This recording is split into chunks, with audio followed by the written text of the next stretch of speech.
This happened 2 years ago. I live with my wife in a small house in a nice but large neighborhood. There are very many houses pretty close to each other. It's generally pretty nice though, and I haven't known there to be much crime. In the time that we had lived there to that point, my wife and I had gotten to know some of the neighbors. So I remember that one day I was talking to my next door neighbor Marc casually. I'm not sure if we were both getting the mail at the same time or what. I just know that he told me there was someone around the neighborhood who had apparently been knocking on people's doors and windows at night. He asked me if that happened at our house, and I said no. He said it hadn't happened at his house either, but apparently a couple of others on the street had. I thought it was weird and wondered about it, but overall, after we were done talking, I forgot about it. It didn't seem like too big of a deal to me for some reason. Well, a few days went by and everything was fine. Then one night, I remember my wife waking me up in the middle of the night.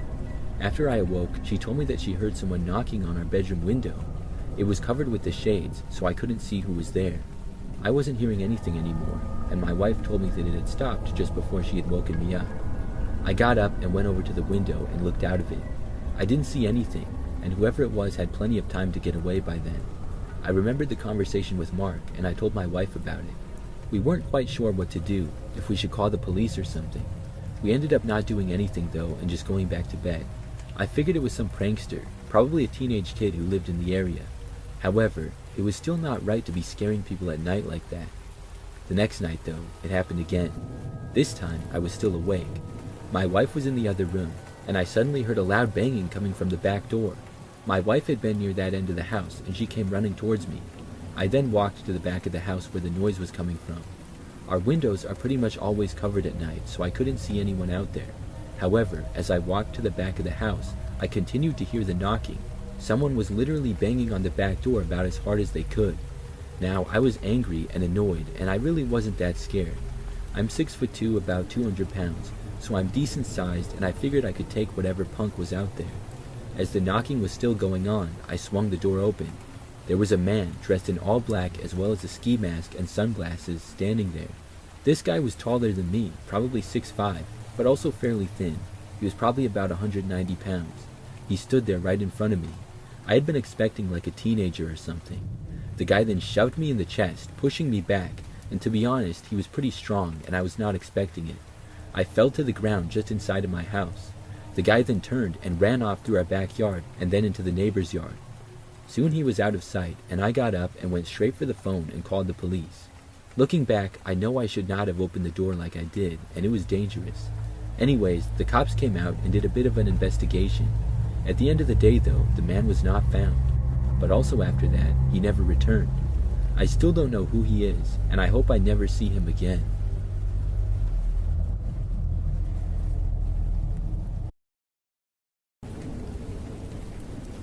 This is something that happened back when I was younger. I lived in a pretty calm neighborhood. It was packed with houses, kids playing in the street, and people grilling outside. During the time of this story, it was summer, so the neighborhood was lively. I knew my neighbors, but they didn't know me. The only reason I knew them was because I'd overhear conversations through their open kitchen window, but they knew nothing about me. Our backyard was fenced in, and so was theirs. The fences met at one point, so there were small cracks in the wood, not big enough to see clearly through, but enough to catch a glimpse if you got close. I spent a lot of time outside practicing baseball in our batting cage or playing with my dog, so I was usually out there. I never really thought about whether the neighbors spent much time in their yard until something strange happened. One day, as I was walking past the fence, I heard something, a whisper. I stopped, confused. I stood there listening, but it was quiet. I couldn't tell if I'd imagined it or if it was just the wind. After a moment, I shrugged it off and kept going. The next day, I was outside again, this time playing with my dog. I wasn't making much noise, but then I heard it again. This time, it sounded like someone saying, "Hey." I paused, trying to figure out where it came from. It sounded close, like it was coming from the fence, but I couldn't see anyone. I started to wonder if I was imagining things. I told myself that if it happened again, I'd get to the bottom of it. I noticed it only happened when I was outside during the day, so I decided to switch my routine. I started practicing at night when it was quiet and pitch black. The high fences made me feel safe, and I liked the peacefulness. One night, after finishing my practice, I paused to gather my things. Everything was calm, and I was just enjoying the quiet when I heard it again. This time, it said my name, Cassidy. I stopped what I was doing and looked at the fence. It felt like it came from right behind it. I leaned closer to the cracks in the wood and thought I saw something, a shadow or a figure. I couldn't make it out clearly, but it felt like it was watching me. I couldn't imagine how anyone could know my name. I'd never told my name to anyone in the neighborhood, and my parents didn't talk to the neighbors either. I tried to stay calm and act like I didn't hear anything, but the voice came again. "Cassidy, don't ignore me." I decided to respond. I walked closer to the fence and said, "Hello?" But nobody answered. I put my hand on the fence, and suddenly there was a loud bang. Something had slammed into the wood with enough force to crack it. Almost immediately, I heard vicious growling and barking. It sounded like a dog was tearing at the wood from the other side, biting it like it was styrofoam. The noise was frenzied, like whatever it was on the other side wanted to break through. I panicked and ran inside to tell my parents. When I explained, they looked confused. "The neighbors don't have a dog," they said. I insisted I wasn't imagining it, and they followed me outside to check. Sure enough, the fence was cracked. The wood had been pushed outward, like something had slammed into it.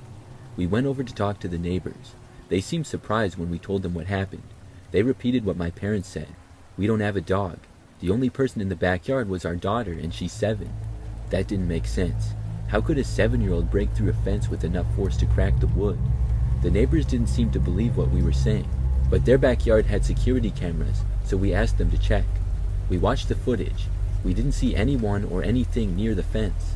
Their daughter wasn't even outside at the time, but the audio was clear. You could hear the whispering, the growling, the barking, and the loud bang when the fence cracked. Everyone stood there, unsure of what to make of it. One of the parents suggested it might have been an elaborate prank pulled off by the kids using a sound machine or something, but even that explanation sounded silly. How would kids have done something like this without being seen? And why? To this day, I think it was their daughter. Something about her didn't sit right with me. I'm not a big believer in supernatural stuff, but that night felt unexplainable. Anyone I've told this story to doesn't believe me, but I know what I heard, and I know what we saw, or didn't see. My family moved out after a year. During that time, I avoided the neighbors completely.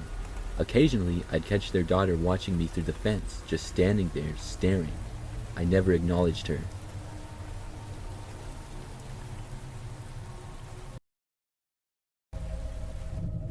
Hello, so this story is something I thought I'd share. It's been on my mind for a while. My best friend and I spend a lot of time together, and we're always making inside jokes. There's this particular house in our neighborhood that always stood out to us because we never saw any cars in the driveway. We never saw anyone leave either.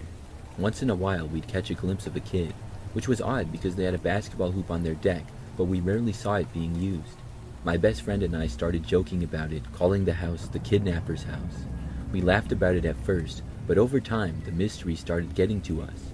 We decided to turn it into a little game. We'd make bets. I claimed they were kidnappers, and my friend thought that they were just weird and maybe even vampires. It became a routine for us. On weekends, we'd stake out the house. When my friend came over, we'd sit by the window with binoculars we bought off Amazon, taking notes like we were detectives. Yes, I know it sounds creepy, but for us, it was just a silly social experiment. We took turns watching the house while the other played video games. Honestly, we didn't expect anything to come of it. For the first few weekends, nothing strange happened. But as the weeks went on, things started to get weird. We noticed more people in the house than we originally thought lived there. We even started seeing shadows of animals like parrots or dogs, but we never saw the animals themselves. Sometimes we saw shadows of people, but we couldn't make out their faces. It was like the more we watched, the stranger things got. Our notes became a mess. None of the patterns made sense, and the number of people in the house seemed to change constantly. It was too much to track. We decided to take things a step farther and come up with a plan. We decided to bake cookies and hand them out to the neighbors. This way, we'd have an excuse to knock on the house's door and hopefully meet whoever lived there. My best friend came up with the idea, and I thought it was genius. The only problem? I'm a terrible baker. Our first batch came out inedible, so we had to redo them. While baking, we kept trying to figure out how it was possible for people to live there without us ever seeing anyone leave or enter. The only explanation we could think of was that they must be using the back door. But that didn't make sense either, because the back of their house faced a lake. Finally, the day of our plan came. We started handing out cookies to the neighbors closest to us and worked our way around the neighborhood. We asked a few neighbors if they knew anything about the house, but everyone said the same thing. They didn't know much, only that they rarely seemed to be home. That only added to the mystery. When we finally reached the house, we knocked on the door and rang the doorbell. No one answered. It was silent, eerily silent. My best friend turned to me and said, "That's weird.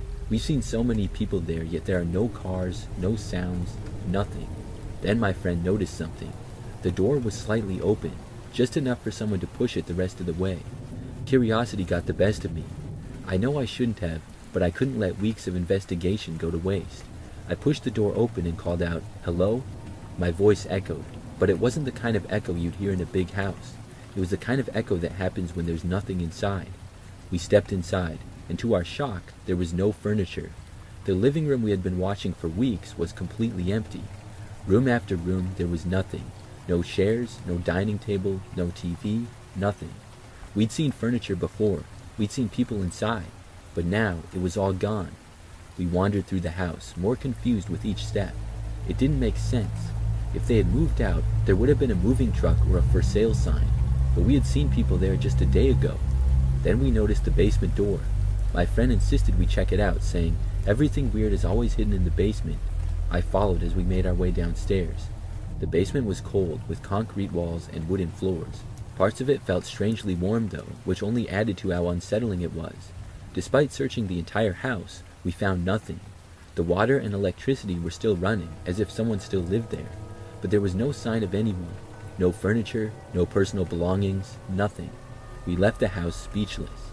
When we got back to my friend's place, we didn't talk for the rest of the day. We were both trying to process what had happened. How could an entire house of people and furniture vanish in one day? We checked before going out to deliver the cookies, and everything had been there. We were only gone for 30 minutes. If anyone has any idea what could have happened, or if you've had a similar experience, please let me know. There wasn't a single trace of anything left behind, yet it was obvious someone had lived there. Some of the lights were even still on. The part I don't like to think about is the idea that maybe they were still in there. Maybe they were hiding, watching us. Maybe there are secret tunnels underneath the house. Maybe they're inside the walls. There are a lot of maybes, but no answers.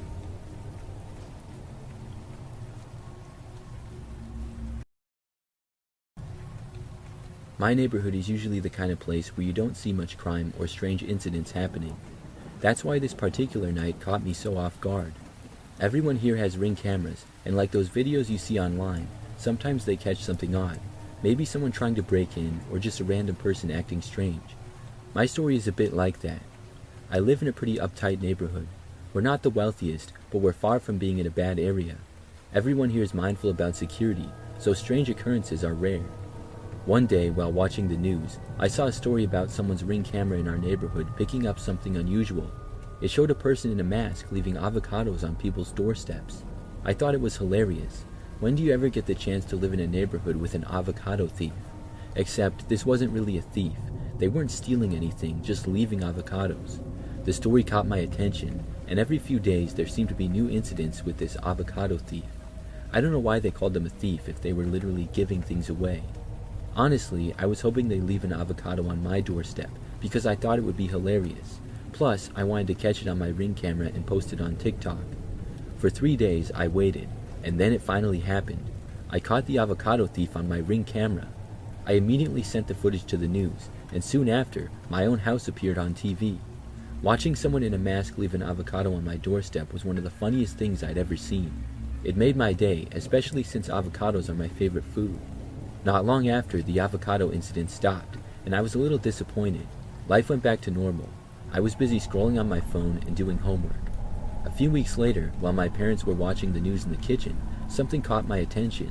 The avocado thief was back, but this time they weren't leaving avocados. Instead, they were dropping off mystery boxes.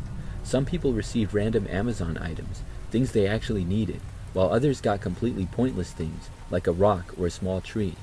At first, it seemed harmless and even funny, but then other people started copying the idea.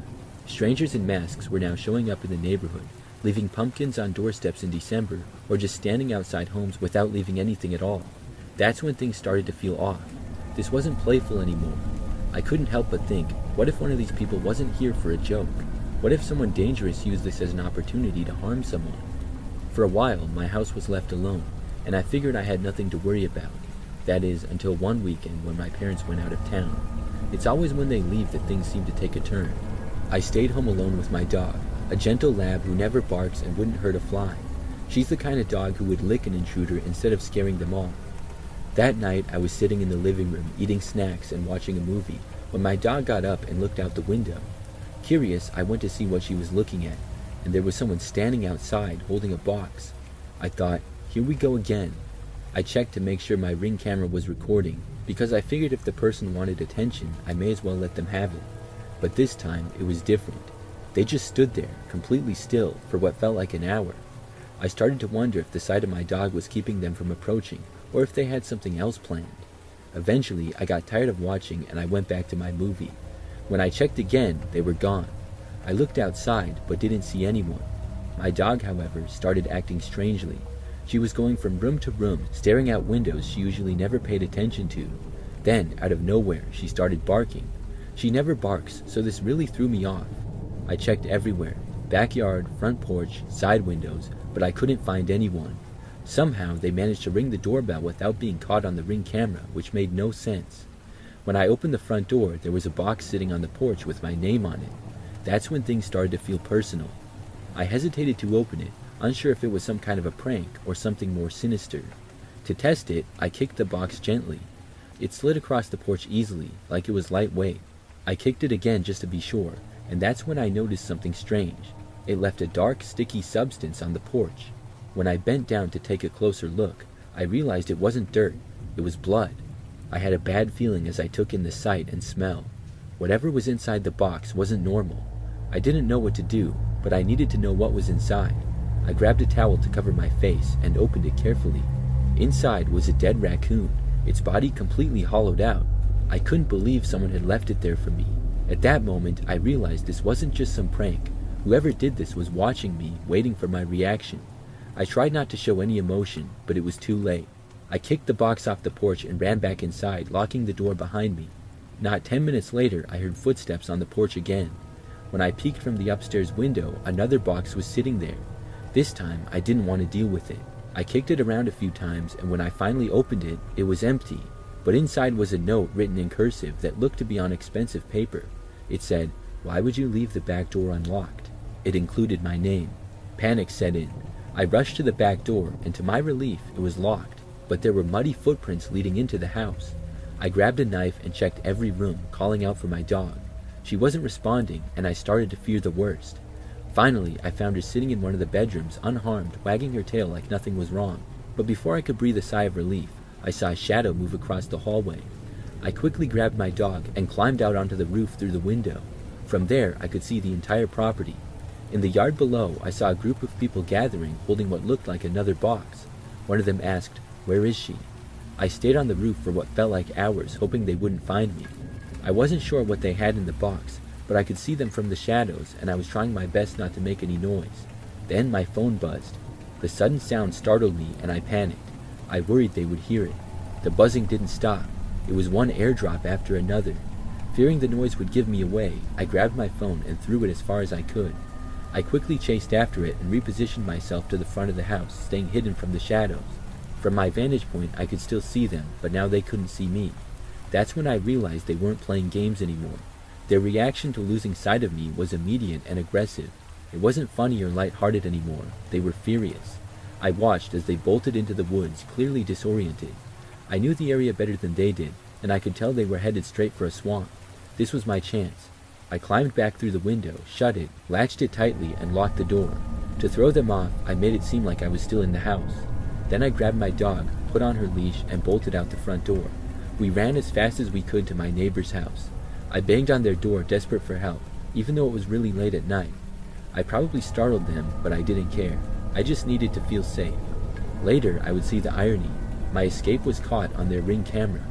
The footage of me banging on the neighbor's door became part of the same story that started with me laughing at other people's Ring camera footage on the news. After that night, everything went viral in my local town. People were talking about it everywhere. There was a city meeting, and soon cops began patrolling the neighborhood where the Ring camera incidents had taken place. After that, the strange occurrences stopped, but I never felt comfortable staying in that house alone again. For the next 2 to 3 months, I moved in with my aunt in New Jersey. The trauma from that night stayed with me, and even now, I think twice about answering the door.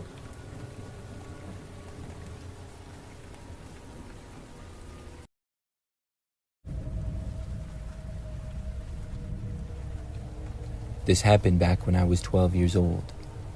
I was going to a sleepover at my best friend Julia's house. I remember that I went over to her house in the afternoon, and in the early evening we went to this park. There was a park within walking distance of her house, and it was just a few blocks away. It would take less than 10 minutes to get there along the sidewalks.